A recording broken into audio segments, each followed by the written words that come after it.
This is Cognitive Biases Part 2, and in this lesson we are going to discuss about the confirmation bias.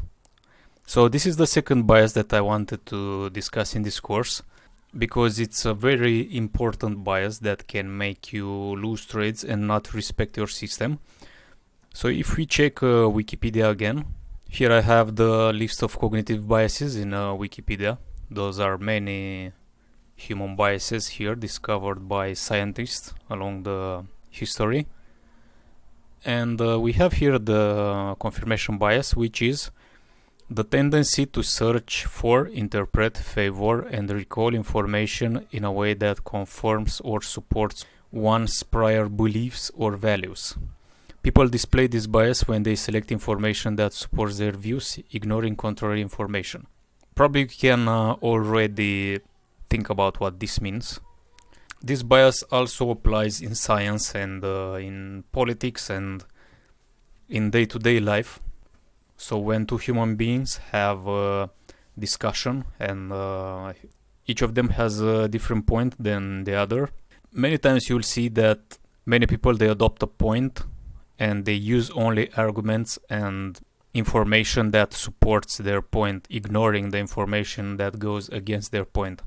So that's a very bad thing, because you might have proof that your point is wrong right in front of you and you're ignoring that, and you lose credibility in that moment. You're just wrong and you don't want to believe that.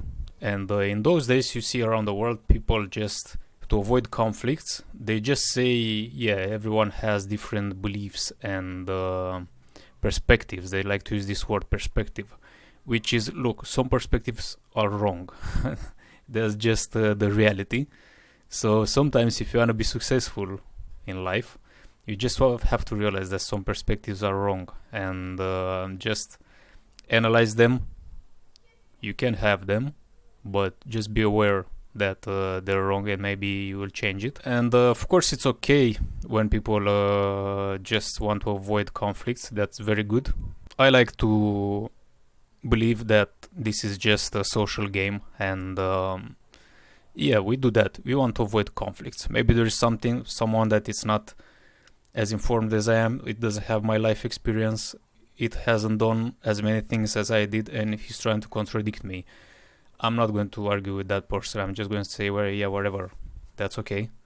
The same thing can happen in trading. So along the years I discussed with a lot of people that do trading, and some people are obsessed basically by their trading beliefs, that they found something on the internet and they really believe something. And that's very dangerous, because trading changes all the time, and there are many wrong beliefs in trading that will make you lose money, and they are done on purpose by the trading industry.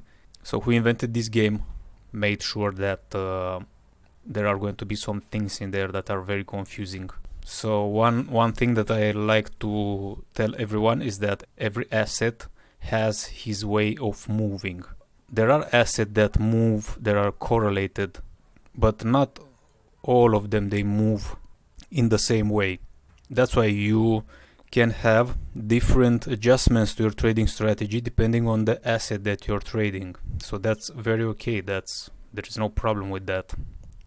Many internet gurus will say that a trading strategy should work the same, with the same adjustments on all assets, and that's false. That will make you lose money, because the United States, so there are indexes in the United States that move different from each other, like the S&P and Dow Jones. They are correlated, but they kind of move, they have like some differences between them that where you have to be careful. Or Nasdaq, it's also correlated, a correlated index, and it has its own way of moving, especially now. And then there is the United Kingdom index, the FTSE or FTSE as they like to call it. Then there is the DAX index, which is the German index, and they seem correlated between them, some of them, and with the American indexes. But in the same time, they move differently. So this is something that you want to be careful with. If you find something on the internet which contradicts what I'm saying, you should be careful, because that's just an information. That's just someone wrote something on the internet, it doesn't have more authority than me because he has a website somewhere. Everybody can do a website, and usually they have an agenda, they want to sell you something. You need to be careful with that because it's easy. The confirmation bias will immediately say, no, that guy has more authority because he's on the internet. You're just a guy that made a course, you don't even have a website, which is ridiculous. You don't need to have a website to have authority. Another issue that the confirmation bias would bring, it's when you have a strategy that works. So let's say you made your adjustment to the strategy and you see that if you took buys, you would have the winnings will be way bigger than the losers. So you can clearly see that.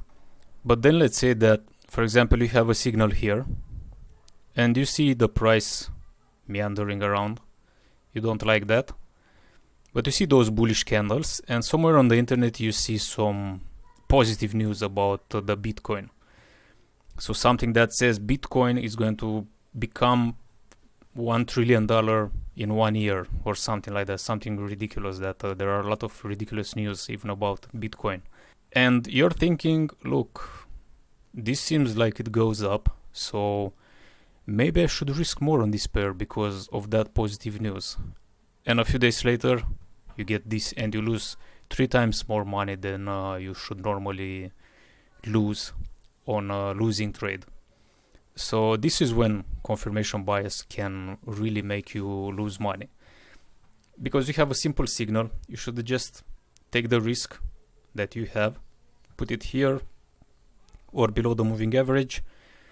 In this day, you get taken out of the market. Maybe you move your stop loss here because it goes up just a little, and then you see this black candle and you put your stop loss here. Maybe you have that rule and you take a very small loss. But because of a news that it's somewhere on a website, that it doesn't even mean anything, that website, they do not make the Bitcoin move, they just write stuff. The majority of the websites. So what's behind the price of the Bitcoin that moves the price? It's not on social media or on mass media anywhere. Those guys are busy trading. They are not going to give you information about the Bitcoin, never.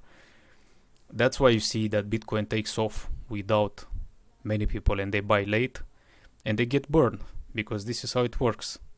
Just some people buy and then they sell it to the others that are late, and then they do it again and just a little, and then it breaks.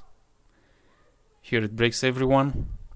They do some mitigation and then they start collecting profits everywhere and it goes down. So it's just something that was happening from a long time ago. And if you read the book, it's called Reminiscences of a Stock Operator. It happens in about 1920s. So it's more than 80 years ago, about one of the most successful traders that ever lived. And you see that if you study enough trading today, you'll notice that the price moves the same as they used to in those days. And it's not too many indicators or too many stuff. It's just the same things, buyers and sellers exchanging things between them and so on. So see you in the next video.